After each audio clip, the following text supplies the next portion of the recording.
আইরিন এটা বসে বসে বানালো গণেশ চতুর্থীতে, খারাপ হয়নি, ভালোই হয়েছে। ওর মোদকও খাচ্ছে, লাড্ডুও খাচ্ছে, বাবা। গুড ইভিনিং ফ্রেন্ডস, আশা করি তোমরা ভালো আছো, সুস্থ আছো। আজকে সকাল থেকে আমার শরীরটা একটু ডাউন হয়ে গেছিলো, কারণ কালকে ওই খোলা জায়গায় ফার্স্টে যে গণেশের মণ্ডপে গেছিলাম না, ওই জায়গাটা পুরো খোলা ছিল আর এত হাওয়া দিচ্ছিল, সকাল থেকে উঠে মাথার মধ্যে যন্ত্রণা।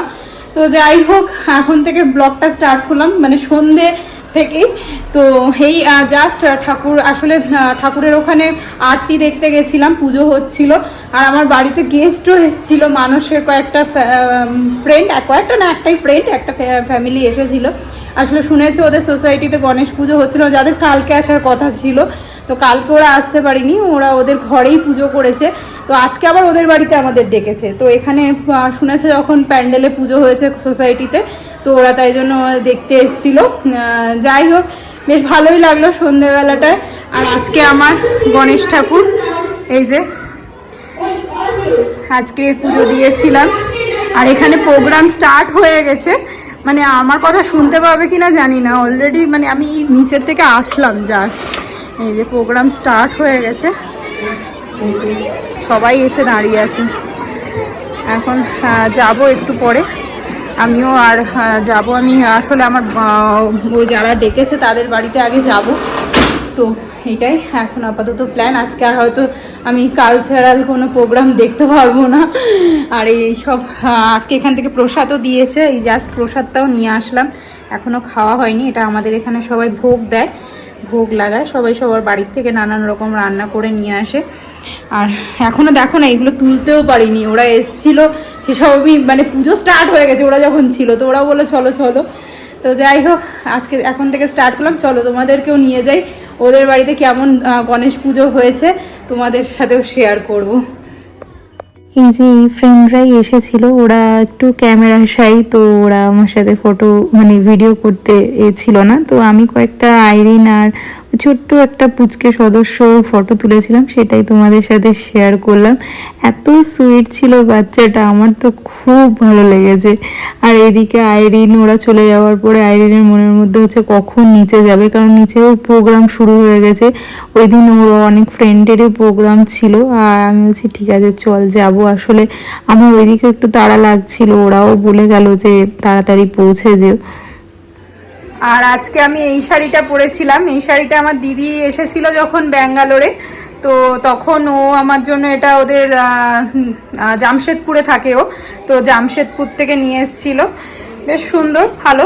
তো পরে নিয়েছি, ব্লাউজ আর বানানো হয়নি বলে সেটার থেকে অন্য একটা মানে করে ব্লাউজ পরে নিয়েছি এই। আর চলো এবার যাওয়া যাক।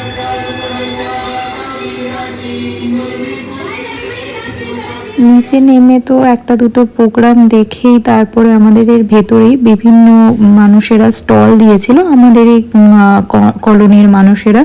তো আমি এখানে আমার যে ফ্রেন্ড আছে মিতালি, যার কাছ থেকে আমি কেক টেক নিই, তো ওর স্টল দিয়েছিল, ওর কাছে ইয়ামি কেকের অনেক রকম আইটেম ছিল। তো আমি যার মধ্যে অনেকগুলোই কেক মানে নিয়েছিলাম, কিন্তু সেটা আমি আর তোমাদের সাথে শেয়ার করতে পারছি না, কারণ এতই মানে মাউথ ওয়াটারিং ছিল, তো ওগুলো শেষ হয়ে গেছিলো। তো যাই হোক, ওই রকম ওইটা দেখে টেকে আমরা তারপরে ওর বন্ধুর বাড়িও পৌঁছে গেছিলাম। ওখানে একটা ছোট পুজোর একটা ব্যবস্থা ছিল। এই যে ওদের গণেশ ঠাকুর এত সুইট ছিল, আমিও ফার্স্ট টাইম এরকম ভিজিট করলাম মহারাষ্ট্রের কোনো মানুষের বাড়িতে, তো মানে এরকম গণেশ পুজো হচ্ছে, তো আমারও খুব ভালো লেগেছে। আর এখানে আইরিনও পুজো দিচ্ছিল। তারপরে তো ওদের বাড়ির থেকে বেরিয়ে আমরা ভাবছি যে কোথায় যাব, কারণ আশেপাশে অনেকগুলোই পুজো হয়েছিল আমাদের এখানে।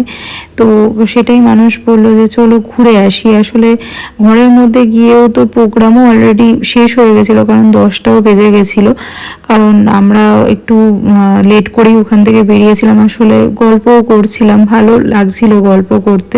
তো আমার এর মাঝে খিদেও পেয়ে গেছিলো। আসলে ওদের বাড়িতে পুজোর প্রসাদ খাওয়ার পরেও কি জানি আমার খিদে পেয়ে হয়ে গেছিলো।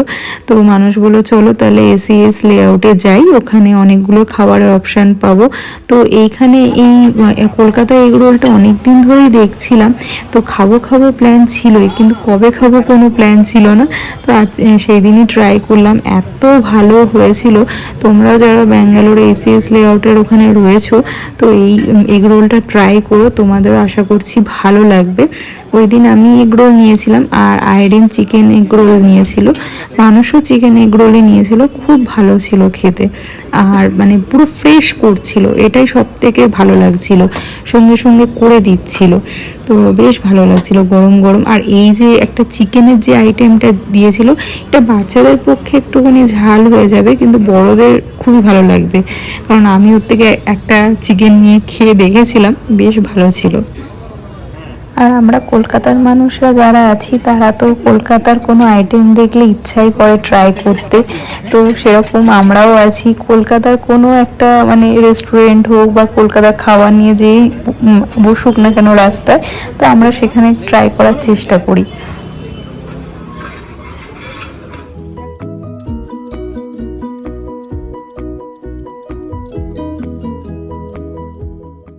খাওয়া দাওয়ার পরে মানুষ বললো চলো তাহলে এবার ঠাকুরগুলো দেখা শুরু করি। আমরা বেশি দূর যাইনি, আমরা কাদুকুড়ির আশেপাশেও অনেকগুলো পুজো হয়েছিল, তো সেগুলোই আমরা দেখতে গেছিলাম। আর আমাদের বাড়ির এখানে হোয়াইট ফিল্ডেও এখানে খুব সুন্দর একটা জায়গায় পুজো হয়েছিল, মানে ওটা অ্যাপার্টমেন্টের বাইরেই ওটা ওরা পুজো করেছিল, তো ওই ঠাকুরটাই আমরা দেখেছিলাম। তো এইখানে আগে তো গেছিলামই, তোমাদেরকে দেখিয়েছিলাম এসিএস লেআউটের যে বড় গণেশ ঠাকুরের যে মন্দিরটা আছে আশা টিফিনের পাশে। তো আশা টিফিনের পাশের ওই মানে মন্দিরটায় যে পুজোটা হয়েছিল, তো মানে পরের দিনও এতটাই ভিড় ছিল ওই রাস্তায়, তো মানুষ বলছে দেখো ভালোই হয়েছে আমরা ওই দিন দেখে নিয়েছি। তো যাই হোক, বেশ ভালোই লাগছিল ওই রাস্তাটায় যেতে, আর সবসময় তো আমার এই রাস্তাটায় যেতে খুব ভালোই লাগে। আর দেখো কত লোকজন রাস্তায়, তখনও রাত মনে হয় 11টা মতো বাজে সামথিং। ওইখানে আমি দেখছিলাম টিভির পর্দায়, তো ওখানে অনেক রিপোর্টারও এসেছিল, তো সেটাই দেখছিলাম। তো যাই হোক, পুজোটা সত্যি মানে সুন্দর হয়েছিল, একদম কলকাতার ভাইবস লাগছিল, যেমন আমাদের দুর্গাপুজোয় কলকাতার ভাইবস লাগে। এখানে আমি দেখলাম গণেশ পুজোর চারিদিকে রাস্তায় কি সুন্দর লাইট দেয়। আর এই যে এই ঠাকুরটাই আমাদের হোয়াইট ফিল্ডের এখানে হয়েছিল, অ্যাপার্টমেন্টের বাইরেই ওরা পুজোটা করেছিল। দেখো কত বড় ঠাকুরটা করেছে, সেটাই আমি দেখছিলাম। অ্যাপার্টমেন্টের ঠাকুর হলেও কি সুন্দর, আর দেখো কত ছোট ছোট মানে গণেশ ঠাকুর রয়েছে। কিন্তু এই যে পাশে যে মহিলাটা আছে, আমি তাকে চিনতে পারলাম না, মহিলা ইন দ্য সেন্স একটা মেয়ে ঠাকুর ছিল, তো সেইটা আমি বুঝতে পারছি না সেটা কোন ঠাকুর, কারণ আমাদের ওয়েস্ট বেঙ্গলে আমার যতদূর মনে হয় এরকম পাশে কোনো ঠাকুর থাকে না, মেয়ে ঠাকুর। তো যাই হোক, আমরা কাদুগুড়িও পৌঁছে গেছি। দেখো এই একটা ঠাকুরও রাস্তার থেকেই দেখা যাচ্ছিল, এটা আমি আর গাড়ির থেকে নামিনি, গাড়িতে বসেই দেখে নিয়েছিলাম, বেশ সুন্দর ছিল। এই ঠাকুরটাও বেশ বড় হয়েছিল। তো তারপরে আর কাদুগুড়িতে আমি একটা জিনিস লক্ষ্য করলাম, পরপর পুজো হয়, মানে কিছুটা দূর ছেড়ে ছেড়ে গিয়েই পুজো হয়েছে। আমরা এইখানটা একটা ঠাকুর দেখতে এসেছি, মন্দিরটা তো বন্ধ হয়ে গেছে, ঠাকুর আছে। কুকুরটা না চাচালেই হলো।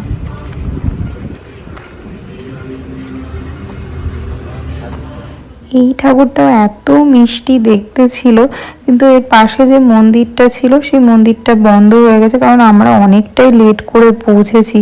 অবভিয়াসলি তখন অতটা রাত্রেবেলা নিশ্চয়ই খোলা থাকবে না, কিন্তু এত সুন্দর সাজিয়েছিল, খুব ভালো লাগছিল দেখতে। তারপরে যেতে যেতে দেখছি ওই দিনই একটা ঠাকুর বিসর্জন হয়ে যাচ্ছে, তো সেটাও একটা ছোট করে ক্যাপচার করে নিলাম তোমাদের জন্যই। তারপরে এর পরেই আর একটা ঠাকুর আমরা কাদুগুড়িতে দেখতে গেছিলাম। এই ঠাকুরটা বেশ বড় ছিল, আর এই ঠাকুরটা বেশ মুভেবল ছিল, হাতটা বেশ মুভ করছিল, বেশ বড় ছিল। এটাও অনেকটা বড় একটা কাদুগুড়িতে, হাতটা আবার দেখো মুভেবল করছে, মুভ হচ্ছে। তোমরা দেখতে পাচ্ছ কিনা জানি না, মানে মুভ হচ্ছে, দেখছিস মাম্মা? হনুমানজি মুভ হচ্ছে, হ্যান্ডটাও নমস্কার করো।